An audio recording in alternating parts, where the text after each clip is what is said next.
Thanks very much, and I really do appreciate the opportunity to be here. I'm going to see if I can make this thing work.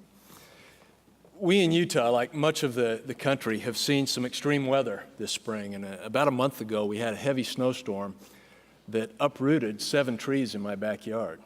So I had to spend a Saturday out cutting the trees down and putting them in nice little sections. But it was a traumatic day for me in another way. It was my daughter's first date. And she was going to prom that night, and late in the afternoon, this young man, totally oblivious to the fact that he wasn't good enough for my daughter, showed up and went to the door to pick her up. And just at that time, I walked out of the backyard.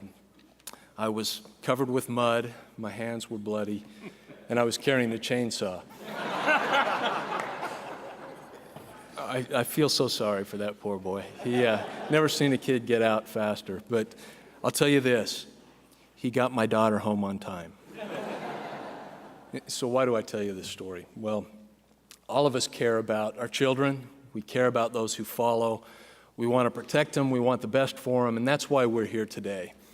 And I want to talk to you a little bit about some tools that we've used, tools that maybe are a little more nuanced than a chainsaw, but I hope is effective. Now, in doing this, I've got to admit some trepidation. I don't want to be so presumptuous as to suggest that we've got any secrets you don't, or we're doing anything that you're not. Because the fact is, you folks have a wonderful vision, you've done great work in making it happen, and I've got a lot to learn from you. But I am feeling pretty humble, especially after my flight out here yesterday. I flew from Salt Lake to Atlanta and then here to Nashville. And on those 2 segments of the flight, I sat next to different women. And during each of those flights, the woman next to me started crying, just started sobbing. And it brought back memories of my dating career. But and I don't know what it was, but I figured if I could make them cry just by sitting next to them, I've been keeping my eye on Mayor Dean, wondering if he was going to start breaking down. But to get started, maybe to get out of that humble mode, I want to brag just a little bit. There's some good things happening in Utah right now. Been ranked #1 in the country in a lot of really important factors. Best managed state, most likely to recover from the recession, best place to start a business, most entrepreneurial. It's been the fastest growth in exports of any state in the country over the last 5 years. Been the 2nd fastest growing state in the country. A week or 2 ago, Brookings Institution came out with a report and said that our region is 3rd in the country in linking residents to jobs by transit. So a lot of good things going on. There's also kind of this growing term in the planning literature called the Utah model. And it's based on this idea of collaboration that we've heard about, bringing people together to solve problems in a constructive way. So what's behind that? I'm going to go and just give you a very short review of what's happened with Envision Utah, how we came about, and then more importantly, talk about what's happened since creating the vision.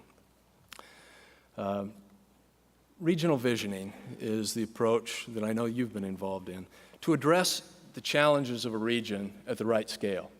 We know that air quality and water and traffic and economic development don't respect political boundaries. So we need to address them at the scale at which they're found. We also know, as we've already heard today, that economic development is no longer 2 cities fighting over the big box. It's regions competing internationally. It's the Wasatch Front, not just against Phoenix and Portland, but against New Delhi, Shanghai, and other places throughout the world. So let's go back and do a very quick history lesson. On July 21st, 1847, Erastus Snow and Orson Pratt, kind of the lead party of the Mormon pioneers, entered what became the Salt Lake Valley and started scouting the area out. There were 2 of them on 1 horse, so this was our first mass transit system. And they were followed 3 days later by Brigham Young and the pioneers. And on day one, they diverted water, started planting a crop because they had to survive in a harsh environment.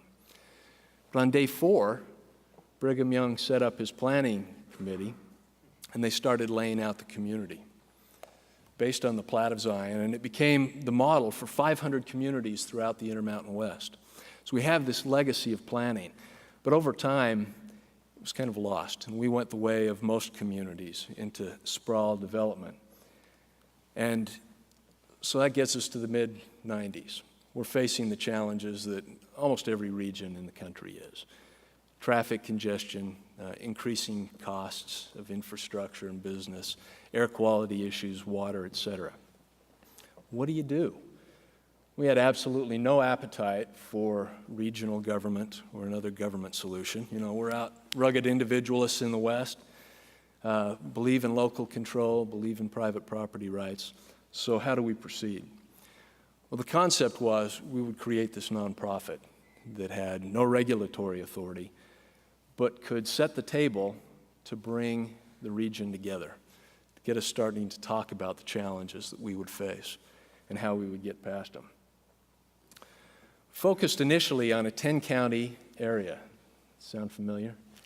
10-county area of the Wasatch Front where over 80% of the state's population lives.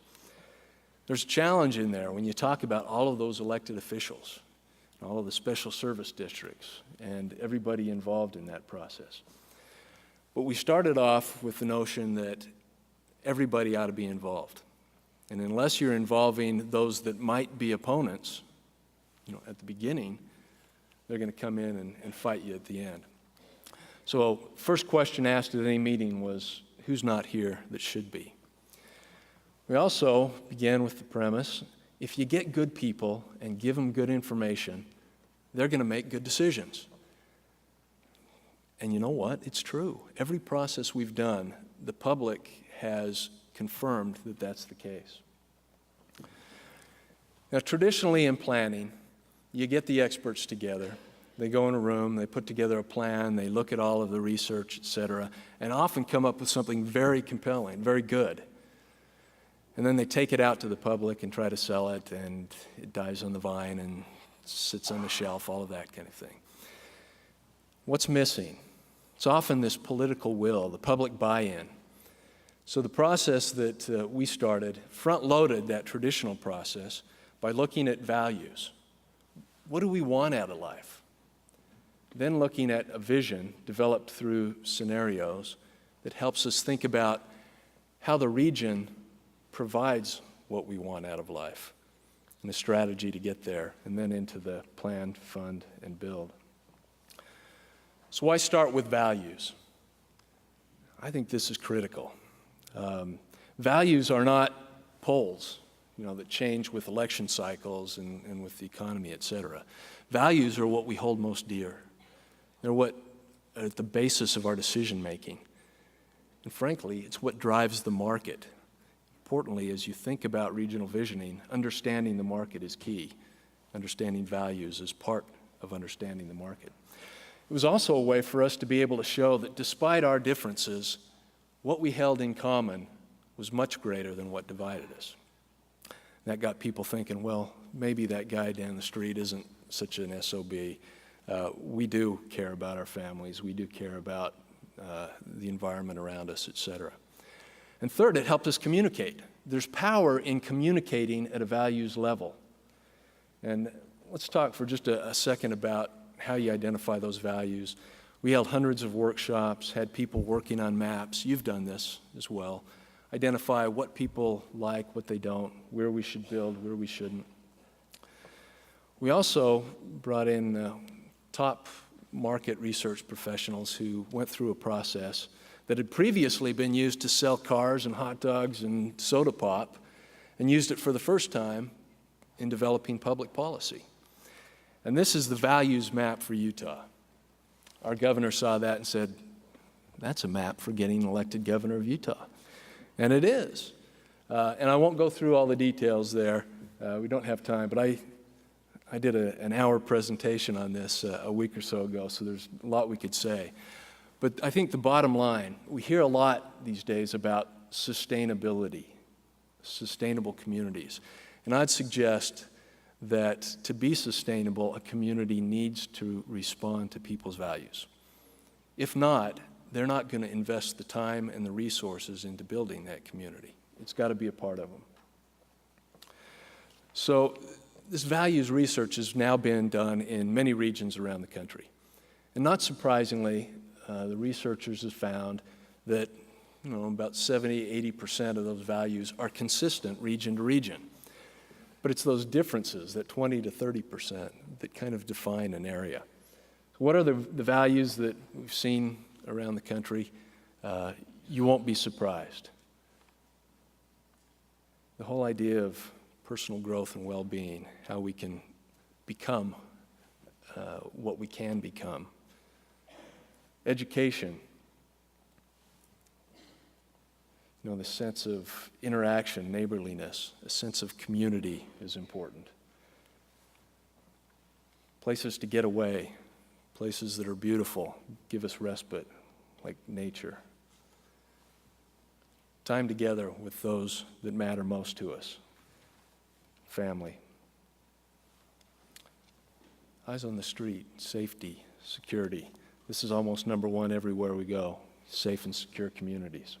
All right, the second process we went through was scenarios development. Taking the input from the public, developing alternative ways that the region might grow, and then testing those scenarios to make more informed decisions, a way to give people more choice and input into the future.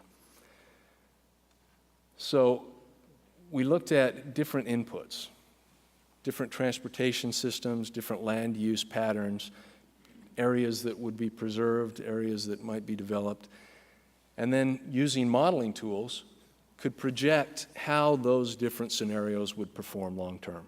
Again, something that I think is familiar to you here. And being able to see how those different growth patterns would affect quality of life measures. We started out with 4 scenarios. Again, we're looking now 12, 13 years ago. One was baseline, projecting out current development trends. Another was developing consistently with our existing general plans. There was a third that began to look at more walkable communities, a nascent transit system, and then a fourth, very aggressive in terms of higher densities, more compact growth, and transit. We shared this broadly with 600,000 people through the newspapers. Talked to them about the impacts on land consumption, areas developed, how many miles they'd drive each day, impacts on air quality, what the mix of housing would be, costs long-term of infrastructure, and therefore impacts on their taxes. We got a remarkable consensus about where we ought to be going. But what was most compelling to the elected officials was that 1%, 2%, 3% of people liked the path we were on. That opened the door to exploring alternatives and moving forward. We developed the quality growth strategy. 6 goals, again, should look pretty familiar to the 6 that you've developed here, and a number of strategies that could be shared broadly. We put that in a toolbox, and we shared it with well over 3,000 people now, from city officials and planners to the private sector, gone out and trained them in the tools that they can use to develop locally in a way that supports the broader regional vision. But it's done in a way that makes sense locally, not imposing anything on them, but giving them the tools to do what needs to be done. We spend a lot of time in public education, because at the foundation of what we do is the notion that we need an informed public to weigh in. It's not just going out to the public and say, tell us what you think, but it's helping them understand the very difficult trade-offs that are out there and make more informed decisions. So we've done some television campaigns and media campaigns. We've been involved since that first wave in a number of development or demonstration projects, dozens of them, from a historic neighborhood in a community to a central area downtown to county to multi-county projects. We've held a number of forums where we bring people in and talk about the challenging issues of growth and tried to share a number of tools. Let me share some of our recent projects just from the last 3 years or so. If any of you are familiar with the greater Salt Lake area, we have Utah Lake, which is a freshwater lake, connected to the Great Salt Lake, a salt lake, by a 53-mile-long river called the Jordan River. It's been terribly neglected over time. There's 18 jurisdictions along that river. All historically have not collaborated, and we've got a hodgepodge of development types. We undertook this process to unite those 18 jurisdictions, involve thousands of people from the public, and created Blueprint Jordan River, a vision for the future of this corridor. Over the last year, we helped form a commission of those jurisdictions that are now working together to turn this long-forgotten resource into the ribbon that ties us together. And so instead of being the place we dump our dead bodies, it's going to be a place that we put on our postcards. We're looking forward to it. A couple of years ago, our governor came to us and said, if our population is going to double in the next 40 years, what are we going to do about the increasing pressure on these beloved canyons that surround our area? Important for our water supply, for our recreation, for economics, et cetera. We involved 16,000 people in a process with all of the stakeholders, very diverse stakeholders, and came up with a vision for the future of these canyons that's now being incorporated into official policy. We've been reaching out to a number of rural counties, doing county-wide process where, again, bring people together, help them figure out what they want to be when they grow up, and get ahead of the growth curve a little bit. And one of the things that we're most proud of is this partnership. We were invited by the metropolitan planning organizations and the transportation agencies to work with them in creating a land use transportation vision for the four-county area in the Wasatch Front. This has become adopted by our elected officials and the basis for our long-range transportation plan. So a lot of things have gone into this, but I think the fundamental question is it worth it? Is it worth the time, the money, the energy that goes into it? From my standpoint, the answer is a resounding yes. But you've got to make sure that it works for you. Shortly after we went through that initial process, developed the quality growth strategy, the governor's office evaluated the quality growth strategy against the baseline and determined that over 20 years would save $4.5 billion of infrastructure costs and develop 171 fewer square miles of land and create a number of other benefits. Let me tell you briefly about the Mountain View Corridor. I-15 runs through the center of the Wasatch Front. But there's been a need for a long time for a parallel corridor to the west. The area north of Salt Lake City in Davis and Weber counties was called the Legacy Highway. That went through the traditional process, broke down into lawsuits. The Sierra Club and others sued. It ended up delaying the project by 5 or 6 years and costing hundreds of millions of dollars to taxpayers. The extension of that road down through the Salt Lake Valley was a different story. And UDOT, Utah Department of Transportation, asked Envision Utah to come in and do a public process with the 15 jurisdictions along that area and with the public and with the environmental community and others. And at the end of a several-month process, we came to agreement on the future land use and transportation system. The agreement was signed by all of the jurisdictions and the Sierra Club. No lawsuits.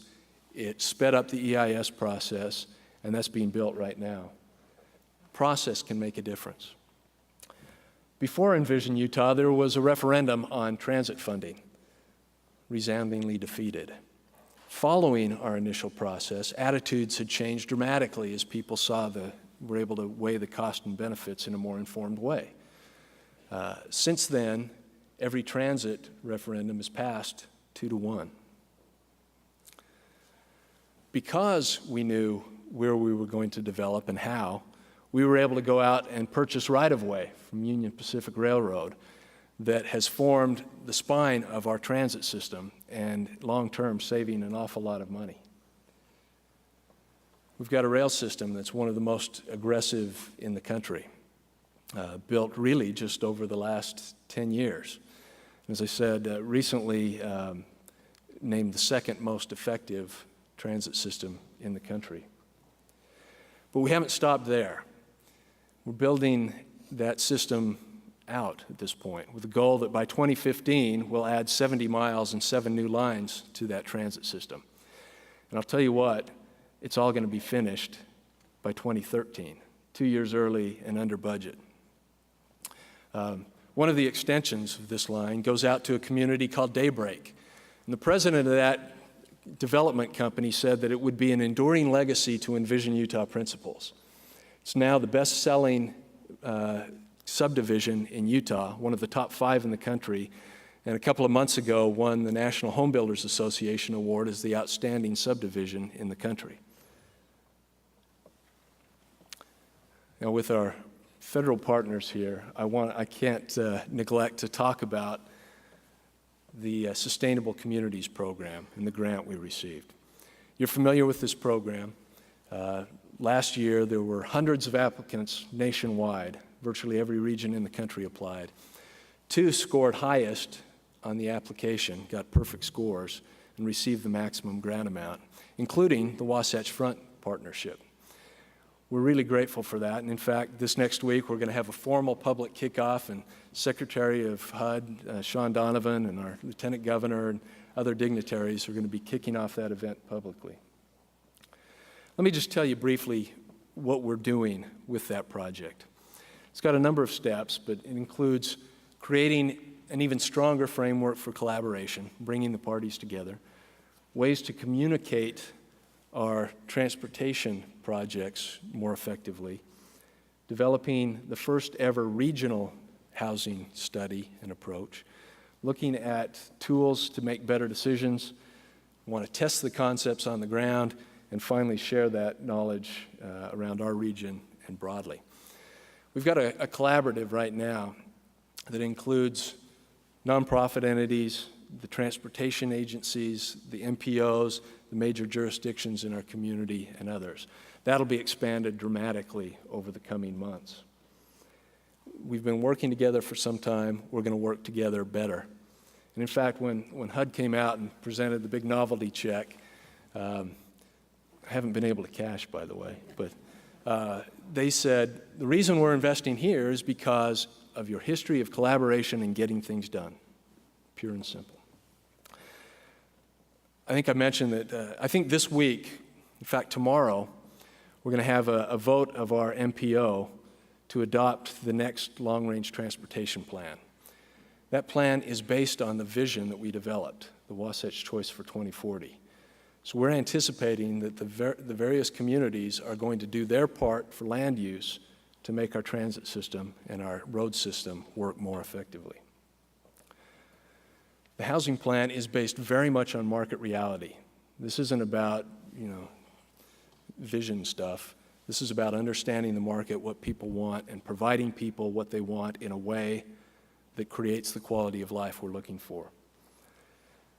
We're developing further a very powerful modeling tool. There's a tool now developed by Fregonesi Associates called Envision Tomorrow. And in association with a bunch of superstars on the faculty at the University of Utah, they're going to give this model some significant new capacity. The ability to explore scenarios and look at walkability. It's going to do some new things like impact on body mass index and health. It has a return on investment piece, so the development community and the financial community can be part of the process of planning. We don't want to plan something that won't be built. So it's got to be firmly rooted in market reality, air quality, and many other capacities. At the end of the day, this is going to be housed at the University of Utah, open source, available free to anybody who wants to use it. We're testing these concepts on the idea that we need a good model, good examples in our region. So we've got 6 sites. We're going to be going in and overcoming the political barriers. We're going to look at the legal barriers. What needs to change in your ordinances to allow your preferred vision to happen? Financially, what are the tools that can come in and make these things happen? And we hope that at the end of the day, this will be just a starting point for a number of good models. And then putting all of this lessons learned and tools into a toolbox that can be shared broadly. Let me wrap up quickly by talking about another key benefit of what's happened over the last 12, 13 years, and that is changing attitudes. When we started out, there were a number of mayors that said, this sounds like communism. We don't want to have anything to do with it. In fact, one mayor that kicked out my predecessor, saying this was a ruse for regional government, after he went through a process, changed his mind and later became the chair of Envision Utah. So we've seen these conversion stories happen, and part of it is evidenced in a couple of cartoons by the same cartoonist. Early on in the process, he was making fun of the fact that this was supposed to be a choice. He said, really, there's a government hammer over it. Later, took a little different view, with Envision Utah serving as kind of the mediator between the communities, trying to bring them together. I want to just kind of wrap up with a poem called The Bridge Builder. An old man going a lone highway came in the evening cold and gray to a chasm vast and deep and wide, through which was flowing a sullen tide. The old man crossed in the twilight dim. That sullen stream had no fears for him, but he turned when he reached the other side and built a bridge to span the tide. Old man, said a fellow pilgrim near, you're wasting strength in building here. Your journey will end with the ending day. You never again must pass this way. You've crossed the chasm deep and wide. Why build you the bridge at the eventide? The builder lifted his old gray head. Good friend, in the path I have come, he said, there followeth after me today a youth whose feet must pass this way. That chasm that has been naught to me, to a fair-haired youth may a pitfall be. He too must cross in the twilight dim. Good friend, I'm building the bridge for him. It's a pleasure to be here in a room with a bunch of bridge builders, people who are looking to the future, and maybe are doing things today that won't impact your life, but will impact those who follow. I congratulate you and I wish you well. Thank you.